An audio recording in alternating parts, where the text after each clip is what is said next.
ఆ మాట కూడా చదవండి ఒకసారి. 43వ వచనం. ఫిలిష్తీయుడు కర్ర తీసుకుని, నీవు నా మీదకి వచ్చుచున్నావే, నేను కుక్కనా అని దావీదుతో చెప్పి తన దేవతల పేరిట దావీదును శపించాడు. తన దేవతల పేరిట ఫిలిష్తీయుడు ఏం చేస్తున్నాడు? దావీదును శపిస్తున్నాడు. అంటే ఈ ఫిలిష్తీయుడికున్న లక్షణం ఏంటంటే శపించడం. శపించేవారు ఎవరైనా ఇక్కడ ఉంటే చేతులతో కల్లేలు చెప్పండి. లేరు కదా? మీరంతా ఆశీర్వదించే వాళ్ళేనా? ఆశీర్వదించే వాళ్ళందరూ కల్లేలు చెప్పండి చూద్దాం. అది కూడా చెప్పరా? అంటే రెండు లేవా మీ దగ్గర? నీ నోరులు ఎలాగుండాలో తెలుసా? ఎవరిని చూసినా ఆశీర్వదించే నోరే నీ నోరై ఉండాలి. ఆమేన్. నీ కుటుంబాన్ని ఆశీర్వదించు, నీ గ్రామాన్ని ఆశీర్వదించు, మీ దైవజనుని ఆశీర్వదించు, మీ సంఘాన్ని ఆశీర్వదించు, నీ ప్రాంత ప్రజలను ఆశీర్వదించు, నీ రక్త సముద్రులను నువ్వు ఆశీర్వదిస్తే ఎక్కడికి పోవాయి? ఆ ఆశీర్వాదాలన్నీ తిరిగి నీ తల మీదకి వచ్చేస్తాయి. స్తోత్రం చెప్దామా గట్టిగా? శపించేవాడు ఎవడంటే ఫిలిష్తీయుడు. నాకు తెలుసు ఓ పాస్టర్ గారు, మరి ఎక్కడి నుండి పట్టుకొస్తాడో అన్ని శాపాలు తెలియదు, కానీ నిలబడిన గంట సేపు ఒక 100 రెఫరెన్స్లు అయినా చదువుతాడు. ఆ రెఫరెన్స్ మొత్తం శాపాలే.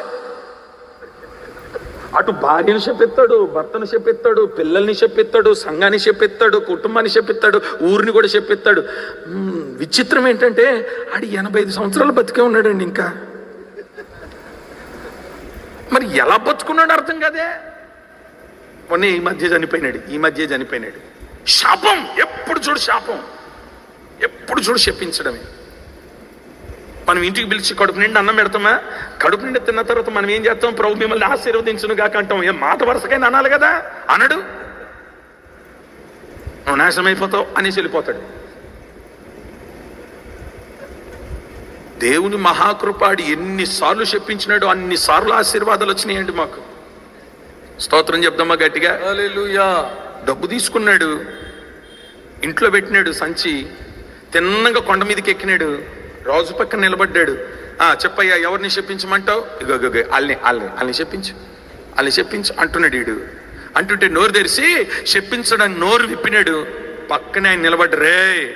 ఎవరిని అనుకుంటున్నారో వాళ్ళంతా నా ప్రజలు, చెప్పించడానికి వెళ్ళలేదు. ఇక నోరు విప్పితే ఏమొస్తున్నాయి? ఆశీర్వాదాలు. వీడు పక్కన నిలబడి డిప్ప మీద ఒకటేసి, ఇంత డబ్బు తీసుకుని ఏంట్రా చెప్పించకుండా ఆశీర్వదిస్తున్నవి ఏంటాలని అని అంటే, అయ్యా నా నాలుక నా వశములో లేదు, నన్ను ఆశీర్వదించడానికి దేవుడు ఇక్కడ నిలబెట్టున్నాడు. చేతులతో కామెంట్ చెప్పండి గట్టిగా. స్తోత్రం చెప్పండి ఒకసారి. ఏంటంటే నీ రాత్రి నీ నాలుక, నీ నోరు శపించే నోరుగా ఉండకూడదు. నీ పిల్లల్ని ఆశీర్వదించు, నీ కుటుంబాన్ని ఆశీర్వదించు, నీ సంఘాన్ని ఆశీర్వదించు. ఫిలిష్తీయుడు శపించేవాడు, నీ నోరు ఆశీర్వదించే నోరు. ఇప్పుడు చెప్పండి, శపించేవాడి తల ఎవరి చేతికి వచ్చిందట? దావీదు చేతి. ఇప్పుడు ఎవరి చేతికి రావాలి? మన అనే బదులు నా చేతికన్నా అంటే బాగుంటుందేమో. నా చేతికి. అమ్మ ఎవరి చేతికి రావాలి? ఏది మీ కుడి చేతులు ఎత్తి చూపించండి చూద్దాం. ఎవరి చేతికి రావాలి? ఈ రాత్రి నీ చేతికి శత్రువు తలను దేవుడు అప్పగించును గాక. ఆమేన్. స్తోత్రం చెప్దామా ఒకసారి గట్టిగా? 4 విషయాలు చెప్పి